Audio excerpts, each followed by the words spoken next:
If you ask Buckingham Palace how much the royal family costs the British public, they'll give you a very charming, PR-friendly answer. They'll tell you it costs less than a cup of coffee per person per year. Sounds like a bargain, right? But what if I told you that the British public is actually funding a multi-million-pound secret empire? An empire that legally avoids inheritance tax, charges the NHS to park ambulances, and bills the Royal Navy just to dock their ships. Today, we are diving deep into the explosive revelations brought to light by royal investigator Norman Baker. We're peeling back the curtain on the medieval tax exemptions, the slush fund duchies, and a culture of cover-ups that protected the likes of Prince Andrew for decades. This is the financial scandal the royal family desperately doesn't want you to know about. Let's start with the money. The official figure we hear about is the sovereign grant, which recently ballooned to an astronomical £137.1 million. But that is just a drop in the royal bucket. According to financial experts, the true cost of the British monarchy is actually closer to £500 million every single year. That makes them 10 times more expensive than the next European monarchy in the Netherlands. Where is the rest of that money going? Try a £200 million security bill. And we aren't just talking about protecting the king. We are talking about armed security for minor 85-year-old royals you have never even heard of, living in cottages scattered across the country. But it's not just what they take, it's what they don't pay. When Queen Elizabeth passed away, Charles inherited a fortune. We aren't talking about state assets like Buckingham Palace. We are talking about private wealth. A £100 million stamp collection, a string of racehorses, £500 million in jewelry. If you or I inherited that, we'd pay a massive inheritance tax. King Charles? He paid absolutely zero. But the real secret to the royal family's immense wealth lies in two entities, the Duchy of Lancaster and the Duchy of Cornwall.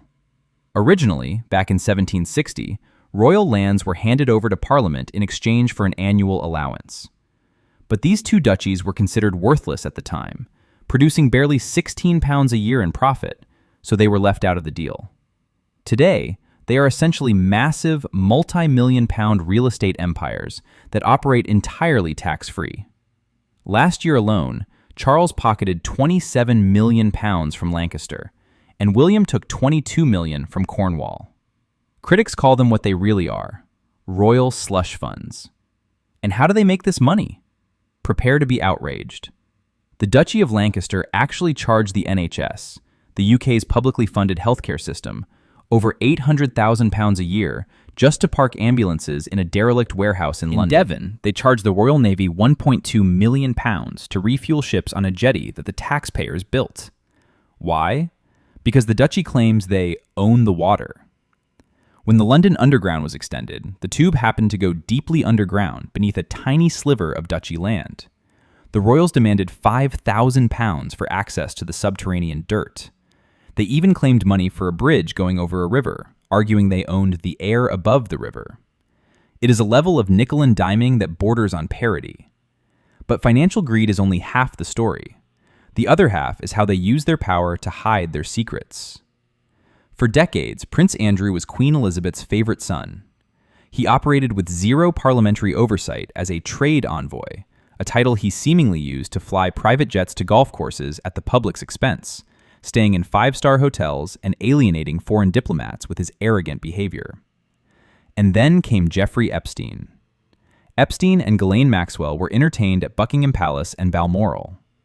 When the notorious photo of Andrew walking with Epstein in Central Park, after Epstein's first conviction, surfaced, did anyone in the family intervene? When the allegations from Virginia Giuffre broke, did the palace launch an investigation? No. Their tactic is always the same: paint over the cracks and hope the public looks away. And they've literally changed the law to make sure we can't look. When the Guardian newspaper fought a massive legal battle to release King Charles's spider letters where Charles was inappropriately lobbying government ministers on policy, he didn't apologize. Instead, the government changed the Freedom of Information Act to permanently exempt Charles and William from public scrutiny. So, what about the future? Many hope that Prince William will modernize the monarchy, slimming it down to just his immediate family, much like the Scandinavian royals who send their kids to state schools and bike through the city. But is William actually changing the system, or just the optics? When William took over the Duchy of Cornwall, he promised to invest in social housing. Yet, who did he put on his board of directors? Environmentalists? Community leaders? No. He appointed high-powered investment bankers and property developers. He's converting farmland into industrial units to maximize his rental yields. And as for living like normal citizens, he recently announced Prince George will be attending the ultra-elite Eton College, keeping the royal bubble fully intact. The British royal family has pulled off one of the greatest magic tricks in modern history. They've convinced millions that they are dutiful public servants living within their means, while quietly operating a tax-free, multi-billion-pound empire that charges the very citizens it's supposed to serve. But the illusion is cracking. Approval ratings for the monarchy have dropped 30% since the 1980s. Younger generations are refusing to buy into the age-old culture of royal deference. The era of covering up scandals and claiming ignorance is coming to an end. The question isn't whether the royal family can survive their past, it's whether they can afford their future. What do you think? Should the royal family be forced to open their books to the public? Or do they bring enough in tourism to justify the cost?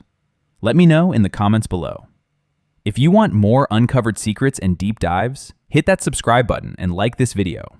Thanks for watching, and I'll see you in the next one.